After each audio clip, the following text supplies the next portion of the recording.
Science is the great antidote to the poison of enthusiasm and superstition. Hi, I'm Juliette Selgren, and this is my podcast, The Great Antidote, named for Adam Smith, brought to you by Liberty Fund. To learn more, visit www.adamsmithworks.org. Welcome back. Today on September 19th, 2025, we're going to be diving into the life and legacy of Douglass North. We're going to be talking about trade, honesty, how institutions work and how they can become corrupted and why they're important, and how everything he studied is still relevant today, and those ideas and how they can shape the success or failure of societies and why that matters. And to help us figure that out, Tawni Ferrarini is joining us. She is one of the co-authors of Common Sense Economics, so go check that out. And she's a longtime friend of the podcast and an economics educator. We take a lot of time, the two of us on the podcast, to talk about economics education and the importance of communicating these ideas. So today's going to be a little different, but I think along the same vein as always. So welcome back. Oh, well, thank you. Thank you for having me back, Juliette. I'm excited about today's podcast because I really do think it's important to explore these rigorous academic research that's written by these bigger than life, the econ influencers of past, so that we can illuminate, today's most pressing challenges. And as we know, in this era of social media, we have all these echo chambers and political polarization and information overload. It's easy to get swept up in all of this and get emotional and intense about daily events. But if we step back, we can see that there's tremendous value in kind of looking at some of the things that were written in the past in those econ influencers that made a difference in our lives today. And it provides a common ground where people from all different perspectives can look at the same piece of literature or study about the same person, and they can do it in a way that's somewhat objective and definitely unemotional based on current events. I love that. I am excited to get on track, but for now, I've asked you this question about 1 million times, and so I'm excited to hear what you have to say this time. But what is the most important thing that people my age or in my generation or younger, now we have people that are kind of conscious in younger generations walking around, should know that we don't? Well, this is a great question. And I gave this some thought because the theme of this podcast is different than those in the past. So as I stepped back and I thought about it, I think the most important thing for young people to know today or to think about is that in this world where throughout high school and colleges, we're taught to rely on centralized systems to maintain trust in a world where there are so many forces kind of swirling around us, we can constantly interact with each other, with strangers, in systems and using some of the personal things and informal institutions rely on our religion or our social institutions or even the technology such as an eBay or an Amazon to create these powerful reputation systems that help us communicate in a world where there is dishonesty, and that dishonesty might impact us negatively in our lives, in our communities, and beyond. I love that. And it's so related to what we're going to talk about. So let's just jump right in. It is. Yeah. It is. It's exciting. Economic history is just so exciting. So I'm glad that you agreed to this podcast. And I hope your listeners agree with us. Yeah. I guess we'll see about that. Yeah, right? So let's start with the basics. Who was Douglass North, and why is he remembered as such an important figure in economics? Well, what's interesting, Doug, is he was an influential American economist. He was born in 1920 and he passed away, sadly, in 2015. And he received the Nobel Prize in Economics along with Robert Fogel in 1993. And they, especially Doug, was recognized for applying economic theory and quantitative methods in historical analysis. And so it was a systematic way to change how economists understood trade, long-term economic development, and such in an objective way. I mean, the tools that you choose are always subjective, but it was with intent that they brought this level of objectivity in quantifiable testing the evidence using some data retrieved historically to test those theories.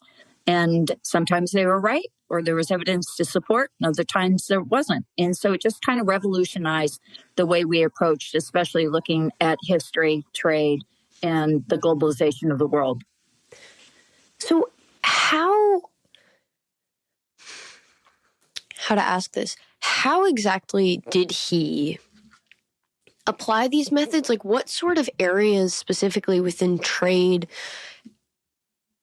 was he focusing on? And I don't know. I mean, to kind of like pioneer a novel approach is kind of bonkers, right? We live in a world where so much has been discovered and learned, and so it feels like there's not much more to do.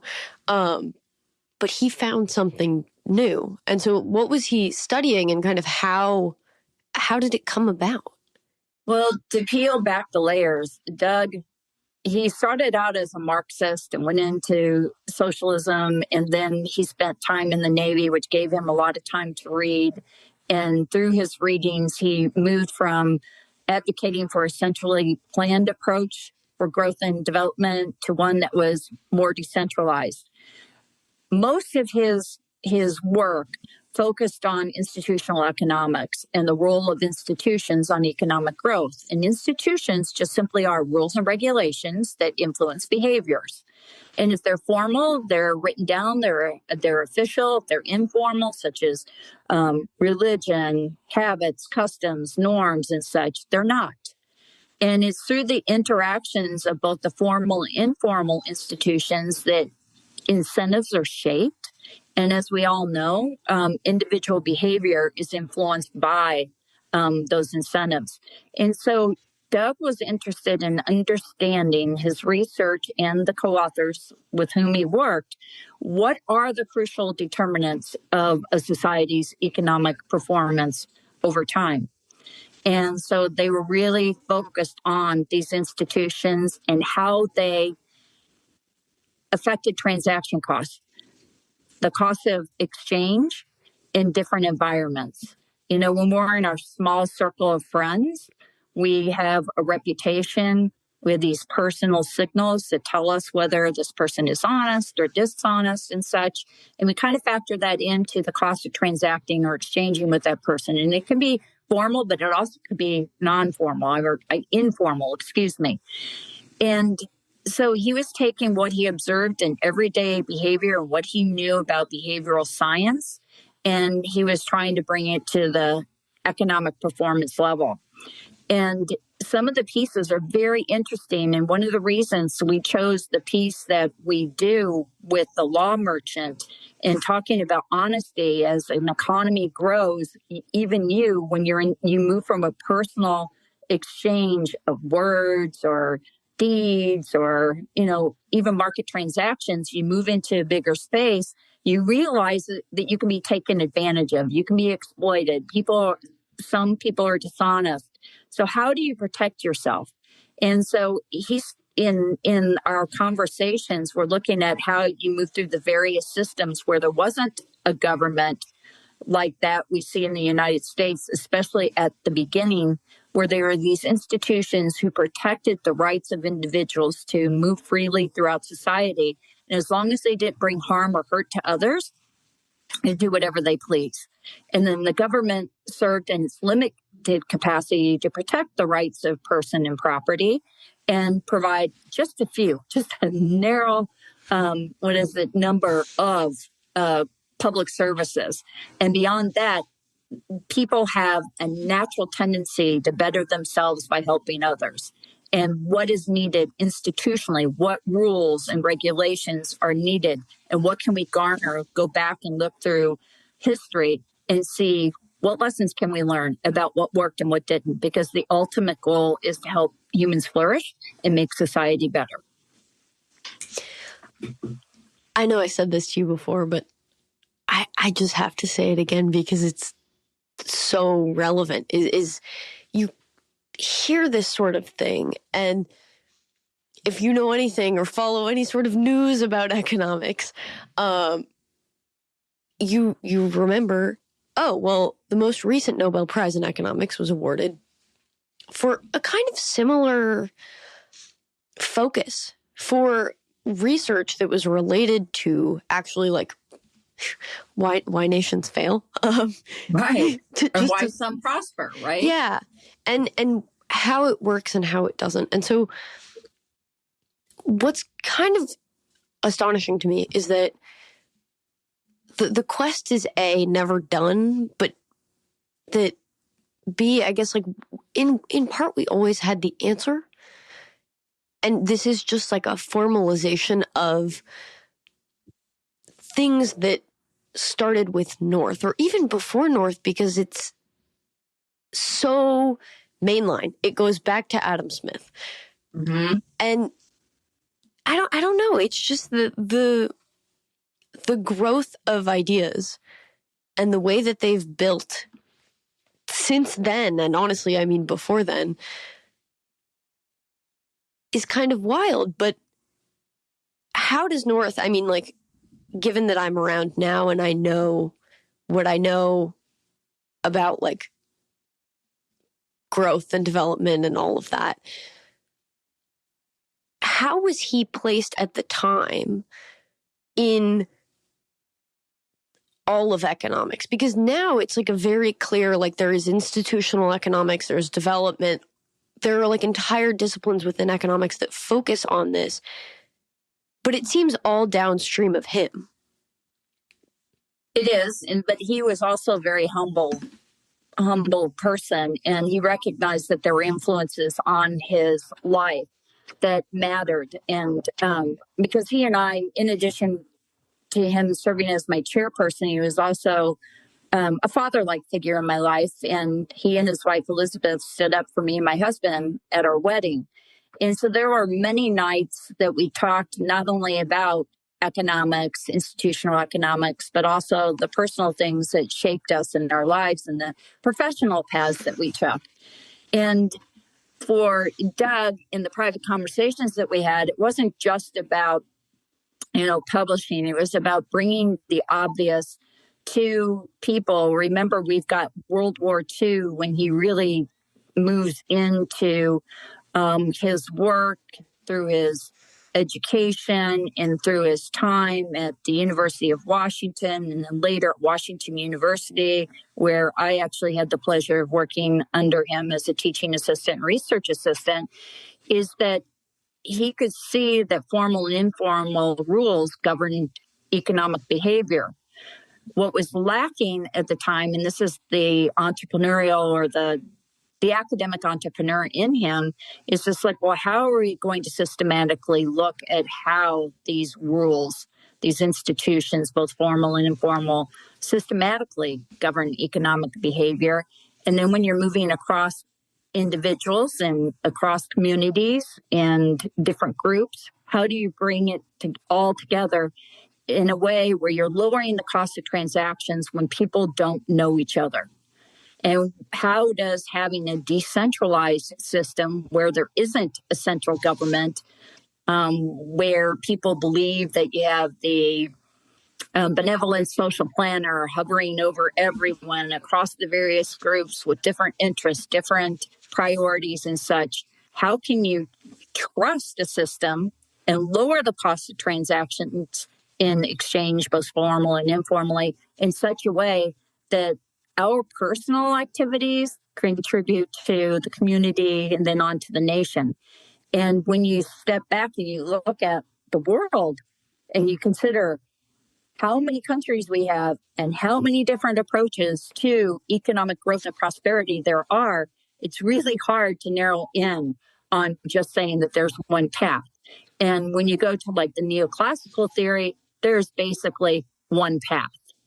And so this was a way to bring in those social, those cultural dynamics.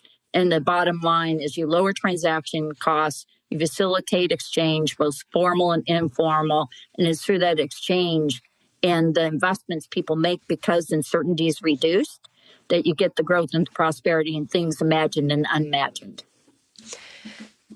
So I love the way that you phrased the bit about trading with people when there's kind of risk, you don't actually know them. How do you trust people that you don't know? And how do you kind of develop those relationships? And that's entirely, I mean, that's how individual life functions. You're born, you don't know anyone. And then obviously, hopefully you're raised in a family. And so you have these kind of relationships that become natural and kind of like a guiding point. But then now, I mean, we trade every day with people that we don't know. And you go from literally knowing no one to knowing only your family to actually interacting regularly with strangers. And so every step of the way from the day you're born to the day you die, or even if we just look at the macro and entire countries, that is the fundamental question of how we get to prosperity. And so we were talking about trade and honesty. There were not always benevolent central planners. And I mean, even now, I would say, even when we try, are there really benevolent central planners? No. Does it function? It's impossible. They can have that in their heart and in their minds, but it's impossible when you consider the mass amount of information and a swirl of like historically obvious and unsettling political, social, and events. It's just, and sometimes it overwhelms you. But we have systems in place that can help settle what's happening and trust that we can navigate and move forward, especially in this digital age. So, I mean, I guess let's kind of like work through time. When there is not kind of this huge amount of trust in government, and when the kind of like public planner-y arm of life is not very well developed, how did these mechanisms function? What institutions were at play to help develop trust and to keep people honest? Because you kind of do need insurance when you're dealing with people you don't know. What happens if someone wrongs you? How did people deal with that? And like, I mean, this sounds crazy to ask because obviously we wouldn't be here if they didn't figure out how to do that. But like, so much of our life, you think when something goes wrong, you tell the authorities. What do you do? Who is the authority when there's no authority? Well, if we look at the hockey stick of economic growth, we see that throughout most of human history, there really wasn't benevolence in central planning. Power and control was concentrated in the hands of the few, and then the masses basically had to succumb to their wishes. And then we see, especially in like medieval times, if you go back, and this is the great thing about using North and his co-authors to go back in history and get unemotional about the systems in place, is that the medieval law merchant of past really revealed like this powerful truth. And it is that a good reputation can be an effective bond for honest behavior in a community of traders if members of the community know how others have behaved in the past. And this came straight from the article that we'll be discussing in a timeless virtual reading group by Liberty Fund. And so when you step back and you look at it and you say, well, it's not just about medieval commerce. It's about the fundamental challenge of how do people go about transacting in a world in which there are honest and dishonest people? And what is the fundamental challenge? How do you identify somebody who cheats? And then the big question is, what are you going to do afterwards? And if there's not the judicial system that we think about in modern day history, or the one that we've studied since we were in high school and beyond, college, especially in college, is like we can go back in history and grab these examples of how people promoted trust through reputation, and through that trust, you get efficient exchange, as we describe it in the world when we're focused on the economic growth of countries and the betterment of society as a whole, which society is made up of people like you and me and people from other countries. What is it that we do in that world where there isn't this big authority hovering over us and telling us what to do, when to do it, how to do it, and what happens if somebody violates one of the rules? And so it's really kind of interesting to step back and look at it. And so if you go back into the medieval times, you see that there was the law merchant, there were fairs. And in many ways, you can go into the agricultural community of today in the U.S. and see that there are similar informal mechanisms that guide the behaviors of the farmers and the use of social capital versus the physical capital or the human capital, the education that we normally think about. There's this institutional capital. We know about how people kind of navigate through these different environments that interest us. And there are mechanisms in there that are placed where it helps us identify who are the cheaters, who are the honest actors. You move towards the honest actors because you know the cost of transacting with them is going to be lower than the dishonest actors. And so that's where you're going to get the investment and the savings and such that propels an economy and lifts a community up and out of poverty, if that's where they start, or to the new level of prosperity. In a way, what's interesting, kind of centralization bit aside for a minute, the amount of information we have available to us nowadays, on the one hand, seems like a really good thing because the cost of knowing the potentially important factors has decreased, right? Because you have all of it in front of you. You can type someone's name in. I was watching How I Met Your Mother the other day, and there's this one episode where every time one of their friends goes on a date, they look up the girl before, and then they're like, we found something kind of weird about her. And usually it's like mundane stuff that doesn't matter. But it seems like in a way there can be too much information. And like there's a cost to like sorting through it to figure out what the relevant factors are. Or sometimes it's factors that are not relevant, which clog kind of the system. And just because you have a piece of information, you allow it to influence you, even though it's not relevant in that sphere. And I mean, now I'm thinking cancel culture. Like, why do we care about what businesses care about with their like marketing? Are they environmentally this? Do they believe in these sorts of justice issues, whatever? It kind of seems like it's all wrapped up together where you have signaling because you need to signal in order to show people who don't know you that you're honest and worth trading with and all of that. But also it seems like it can get inflated if there's too much information. Well, it can get inflated if there's too much information and you don't know whether or not you can trust the information. And is it a product, the information that you're receiving, is it a product of special interest groups swapping what it is that they value most for something that they don't value at all, and kind of creating a temptation for people to act on misinformation.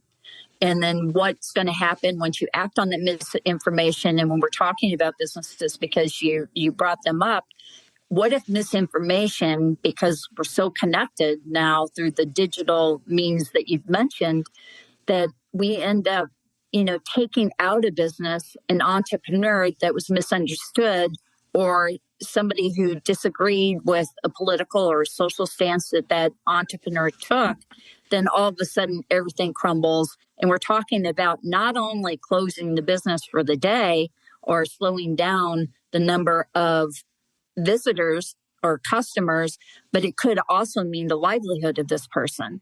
And then you leave a digital footprint. And as you said, it may have been the product of misinformation or an agenda by one group that they wanted to advance at the expense of another. So it really is a new world. And we constantly say that, but it's always going to be a new world. The world is always evolving. We will always have advancements in technology that connect us and such. The thing is that we have to figure out what it is that we're going to lean on to help us identify, let's say, the cheaters or the individuals or the systems in this era of, Chat GPT that may have these echo chambers that take bad ideas and they promote them and they build on them. And what's going to happen? How do you know? There's nobody to hold responsible. The things that come from Chat GPT, what is it? I don't want to say prompts, but generators. It feels as though not just the more information, but the more powerful of tools we have, the more we're required to, right? Okay, so we talk a lot about how the tools are great because they save us a lot of time. But the more time capacity you can save up by relying on these tools, actually, the more importance it is that you as a human and a person using a tool exercise discretion and discernment. Beautiful. And you understand. And I think that this kind of, goes exactly back to the North point. At the end of the day, we rely on mechanisms and institutions that can kind of sort those people out and products out for us, but we have to be really careful. And that's always been on us, but the stakes increase the more productive we get, right? I don't know if that makes sense, but it feels like it does. Actually, yeah. Let's tease out some of the arguments that you made there, because when we look at the advancement in technology that has given us these tools, that we find that in terms of time, they save us a lot of time on one hand. But then when we look and we say, hey, we have to check and make sure that the citations that they gave are trusted citations. Are they accurate? Are they made up? Then we're just shifting our time from, writing a prompt and then getting a response and then going through and checking the logic behind the response and then identifying the citations that have been given to us. And as a researcher, as a teacher, I understand that this is still an innovative tool. At some point, we'll have technology that comes on top of the current technology and will make sure that hopefully that what's coming out is trusted and it's backed by a wide range of resources and not just select resources that happen to be popular on Google searches now. Because right now they're just casting a great big net. And what I see with this emergence of moving away from the large language models to the specialized language models is that we're getting more selective. We're kind of realizing that there is a comparative advantage to, build these systems based on all these algorithms and make sure, double check the sources that are being drawn from in order to provide the information that is prompted to be retrieved in a way that is reputable. And so right now, I think that this is a perfect example, Juliet, is where, because this is so new, it's up to the individual to figure out if you can trust the prompt answers that you receive, the responses. And that in itself is a transaction cost. And the higher the transaction cost, the more time we're going to spend outside of productive activity. So your time checking through the citations that you receive is time spent away from generating reports, from communicating with customers, getting to know.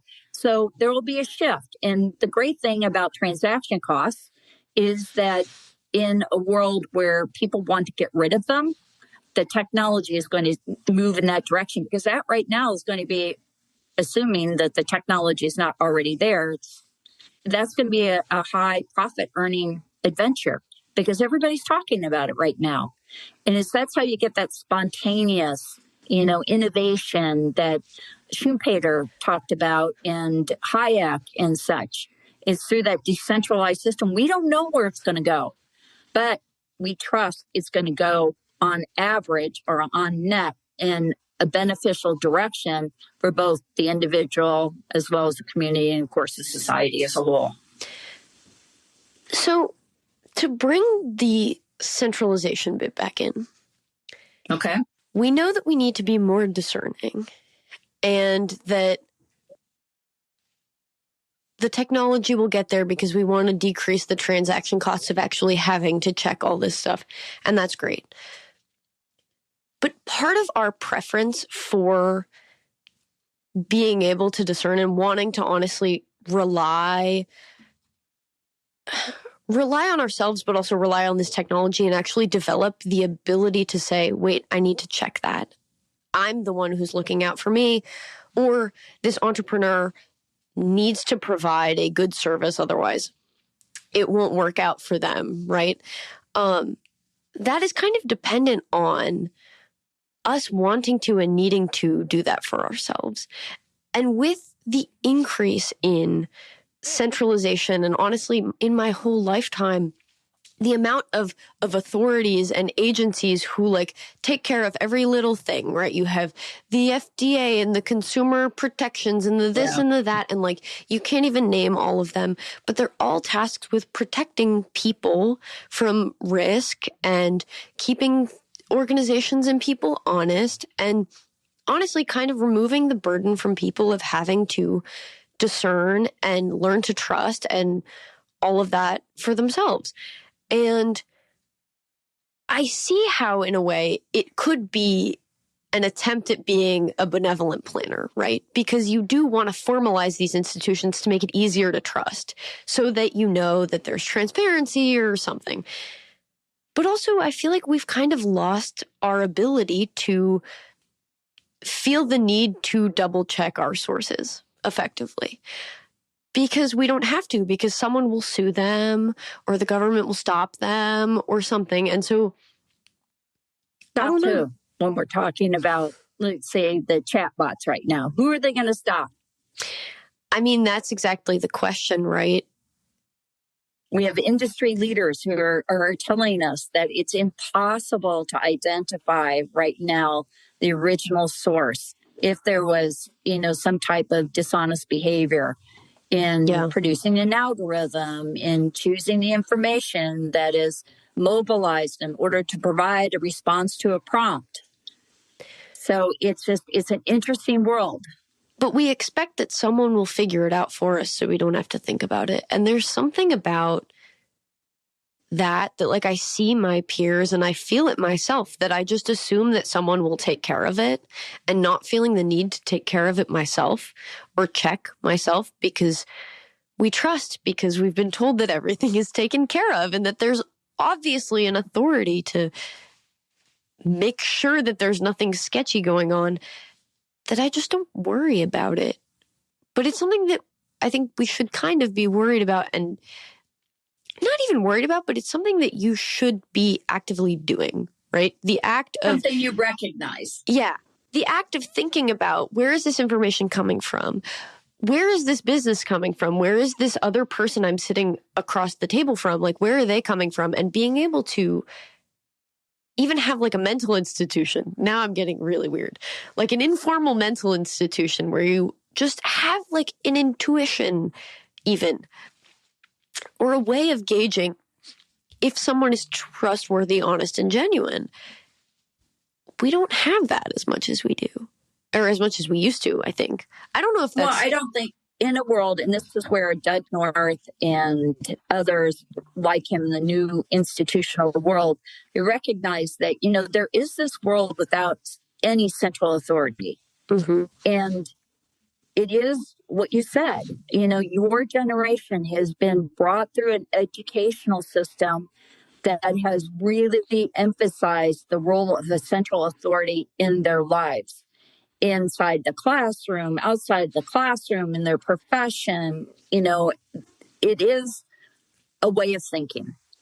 And so this is why we're doing what we're doing. And we're not saying that, a world with a central authority is a bad world. We're not casting judgment on it. It could be a bad world. That's just not where our head is. What we're trying to do is just say, let's look at the world without a central authority. And there are examples throughout history where we can illustrate the power of having these decentralized systems. In this example, or in the piece that we're talking about, in medieval times, you had these law merchants, and basically they have reputations to protect. And then when you look at some of the fairs, you'd go to a fair. It was a place where people started collecting themselves from different, areas and different regions in medieval times. And they exchanged, not only did they transact, but they exchanged information about the reputations of the people who are buying and selling. Are they trustworthy? And as they expanded and they started trading farther and farther out, it became more difficult, for them to really rely on those institutions, those rules and regulations that help communicate the information about honesty and bravery and transparency and reliability, accountability, and the list goes on. Now we have the emergence of what we call blockchain technology. And with miners, all of that happens right away, almost in a moment's notice. So it's going to be interesting to see how it all emerges, and what happens in the world today. But I think that your generation is at an interesting point, because you're being challenged to think on your own and on your own 2 feet. And what does it look like to be in a world where there isn't any central authority? Yeah, well, I mean, especially because with all of the generative AI and stuff, knowing things and just having information is not the game anymore. It's entirely about, what do you do with that? Like, if all the information is given, what choice do you make? What do you make with that information? And it kind of turns everything on its head, because the game in school, the game in life has been just knowing the stuff. If you know the stuff, you're good. And now we have to make decisions, because the technology has evolved to a point where the human value add is being discerning and being able to be an agent that makes decisions and has kind of this cognitive engagement, which I think is cool. I think it'll be good for us. But I think the rise of decentralized institutions and kind of stuff like Bitcoin and blockchain and all of that is really cool. It feels like a response. I know we kind of talked about this, but it feels like a response to just how, I don't know, public / not in our hands the trustworthiness bit is, right? Like, it's a totally private thing. Entity system that, it ferrets out the dishonest people. I mean, the records and the exchanges that take place in the blockchain, and with cryptocurrency and such, you have these entities called miners, especially, that come in and check for transparency, making sure the transactions are authentic and that they're properly recorded, and the list goes on. And if they're not, they're pushed out immediately. And that's what the miners get paid to do, is kind of like make sure that the system is honest and trustworthy and that you're getting what you thought you were getting. But I'd like to circle back with something that you said earlier. Mm-hmm. And that is, you are receiving information at a historically fast pace. Your generation is. And it's great to have that information. It's great to you as a human to go in and check the accuracy of the answers that you're given, making sure that they're based on critical reasoning and that the sources cited are actually reliable and valuable. But remember, you have to have an exchange partner on the other end of it. Mm-hmm. What are you going to do with that information? And how is it going to compare to the systems that are already in place? Is it going to take you more time using AI to search for and create a report after doing everything that we described? Or do you rely on just, your mental capacity and the knowledge that you have and such? So it's an evolving process that I don't think we're going through it right now, but in this digital age, especially in this world, the political and social activity that's happening, not only in the United States, about around the globe, we have to ask, how are we going to build and maintain trust? And those are the types of questions that Doug North and others are interested in doing. And so sometimes you're talking about questioning whether a central authority can do that in modern days. Let's look at the decentralized paths that have been taken throughout history. And no, we're not going to repeat exactly what happened in the past, but we're going to evolve a new system. That. Yeah, we're past that. That's right. But then now when we look at the blockchain technology and the things that happened with cryptocurrencies, and we still don't understand it, they're not mainstream yet, but they are being tried, they're being tested, they're being perfected. And in these instances, it's a decentralized system where the people have individual power and authority, and they're responsible for the actions and the interactions that they have. And they can do it in a variety of settings and not just one. What do you think? I mean, given everything that we've talked about, that North would kind of make of the situation we find ourselves in, right? With the evolution of technology and all of the political and economic uncertainty that's kind of been happening in the past not that long. Well, we've seen the rise in central authority in everyday life. And as you described before, your generation has been taught that that's the only path forward. And you just trust that the central authority figure in your life is going to act out of benevolence. When we're seeing now that there's evidence to suggest that, the swapping of votes, special interests, concentration of power and authority in the hands of the few is a very dangerous thing.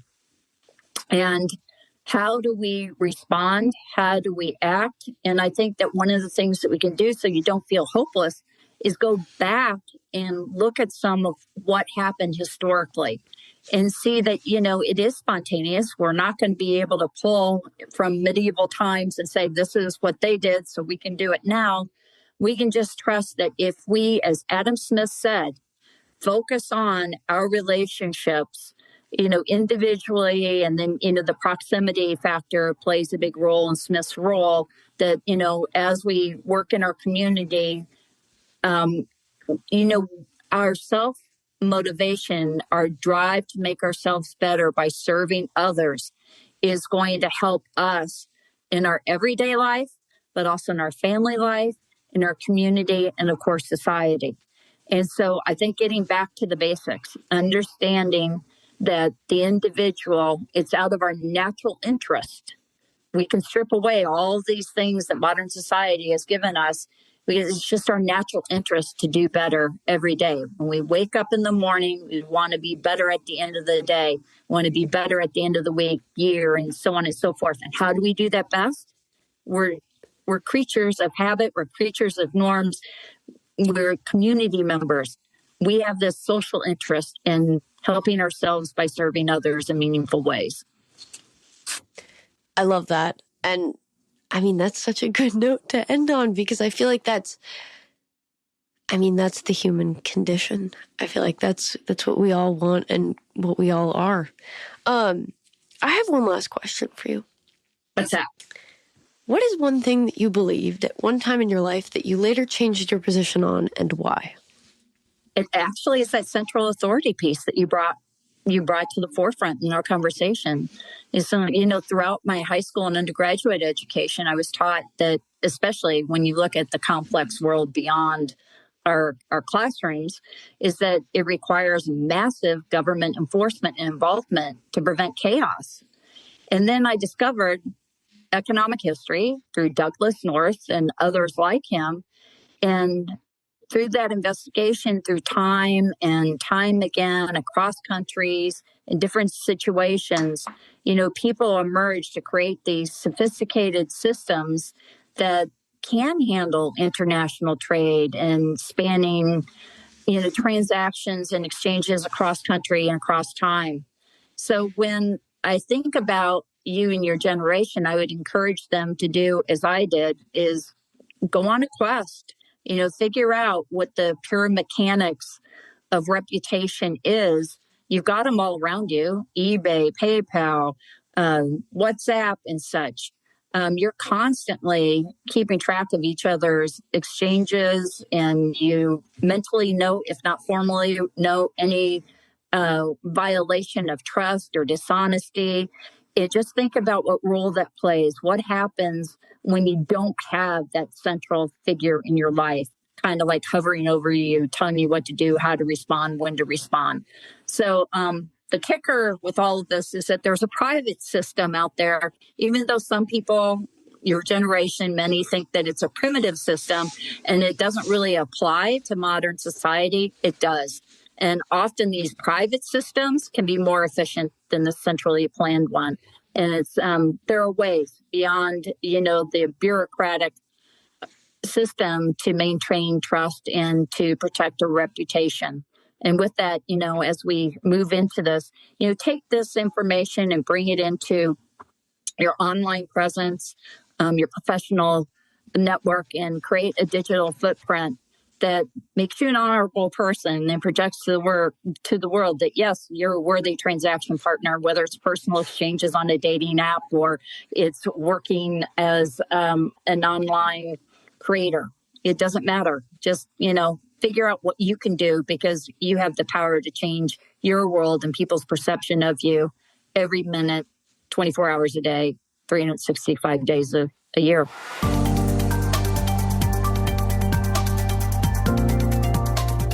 Once again, I'd like to thank my guests for their time and insight.